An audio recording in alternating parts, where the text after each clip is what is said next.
bajo esta órbita de poder ser más federales, decía el gobierno nacional, y poder brindarle a las provincias un poco más de dinero. En este caso estamos hablando de la coparticipación.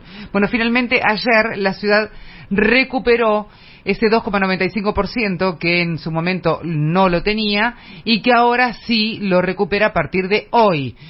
Un montonazo de críticas por distintos gobernadores, hablando justamente que la ciudad más rica de la Argentina recuperaba un montón de plata que finalmente no iba a ir a las provincias y que necesitan ese dinero para poder generar más obras. Ahora, el tema ¿es constitucional, no es constitucional? Porque muchos gobernadores utilizaron esta palabra, es anticonstitucional que se le devuelva el 2,95% a la ciudad de Buenos Aires. Vamos a hablar con alguien que sabe mucho de esto, que es Daniel Sapsay, abogado constitucionalista. A ver si nos puede explicar. Hola Sapsay, ¿cómo le va? Buen día, bienvenido. Abigail Lasalle lo saluda, ¿cómo anda? ¿Qué tal? Buen día, un gusto de escucharla. Igualmente. Bueno, a ver, ¿es constitucional o no que se le devuelva a la ciudad este 2,95%? Mire, es absolutamente constitucional, pero en su momento, tanto por decreto como luego por ley, lo que se hizo fue una usurpación de los fondos correspondientes a la ciudad de Buenos Aires en el reparto primario, es decir, lo que le corresponde a la nación, no a las provincias, con lo cual me adelanto a decir que a las provincias esto no las perjudica en nada, van a recibir exactamente lo mismo. ¿Y por qué era absolutamente inconstitucional? Porque desconocía precisamente el carácter de entidad autónoma federada que le concede la reforma del 94 en el artículo 129. Y acá lo recalca la Corte Suprema, y lo dice claramente, es una entidad territorial federada, con lo cual la equipara en este sentido, tanto poder de policía como poder fiscal, con cualquier provincia.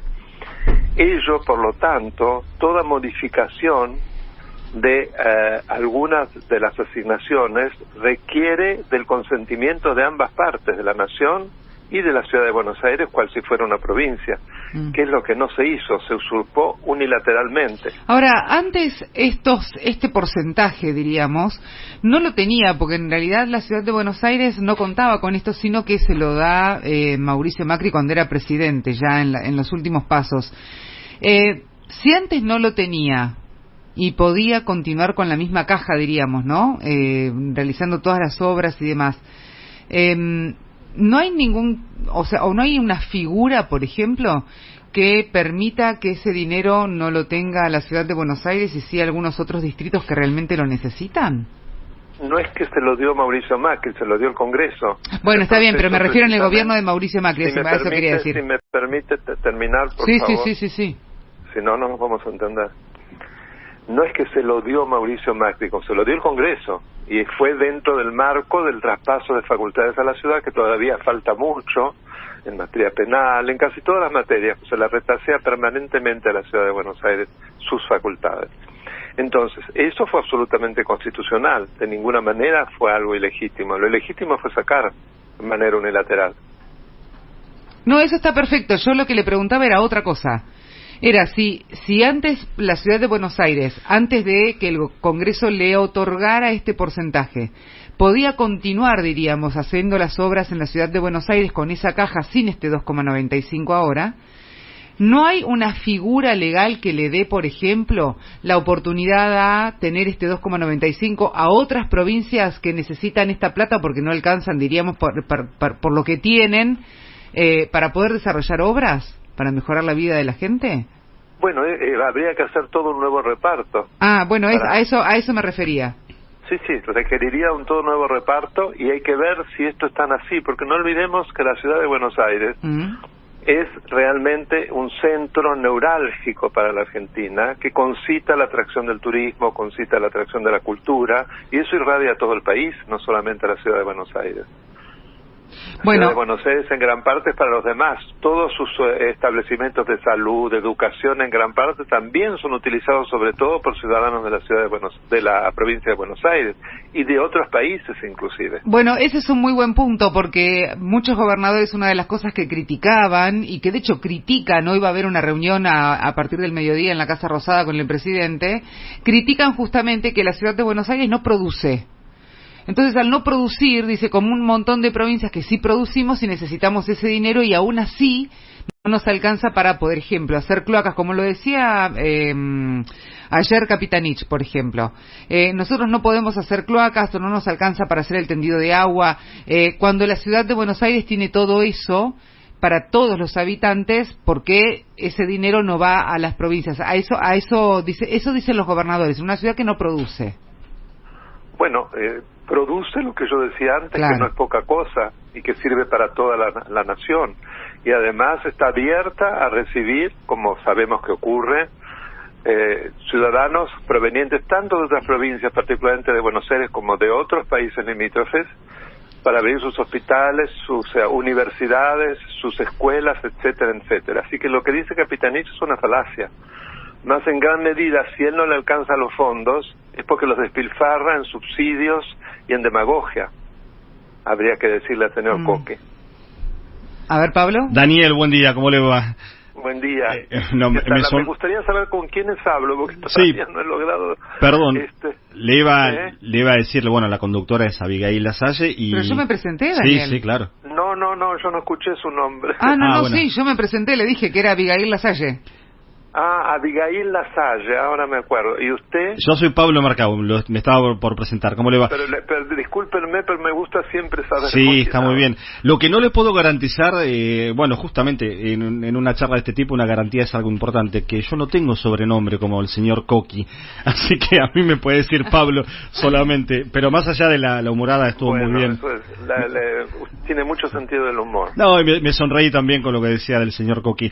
Le quería preguntar, Daniel, porque queda claro, a ver, no vamos a descubrir la pólvora, que esto está atravesado por una cuestión político-partidaria. Políticos, todos los fallos de la Corte, está claro, pero en este caso está atravesado. Yo quiero saltar por eso, no por no tener un debate, ni mucho menos, pero pensar que nos ayude desde su óptica a decir cuál es el remedio, no digo de fondo definitivo, pero estructuralmente más de fondo que se puede tener con la cuestión coparticipación, porque usted sabe, tiene que haber un acuerdo de todas las provincias para una rediscusión de la coparticipación, y hay cuestiones que, más allá de la reforma del 94, todavía no están saldadas en la historia argentina, digamos. ¿Por dónde, si usted nos tiene que ver, el diagnóstico está claro, lo conocemos, la salida de todo esto, Daniel Sapsay, ¿por dónde la puede ver? ¿Otra reforma constitucional?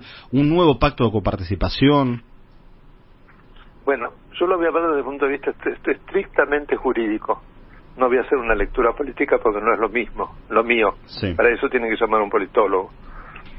Desde el punto de vista estrictamente institucional, acá hay asignaturas con pendientes gravísimas porque no se sancionó la ley de coparticipación que regula el artículo 75, inciso segundo, que de todas maneras contiene una cantidad de directivas del modo como deben distribuirse los recursos que están vigentes, pero que sin embargo, ya sea por decreto o por ley, el kirchnerismo ha hecho exactamente lo contrario para centralizar el manejo de los recursos, a lo que se agregan los ATN, todo lo que sabemos, un sistema de destrucción de la descentralización y del federalismo.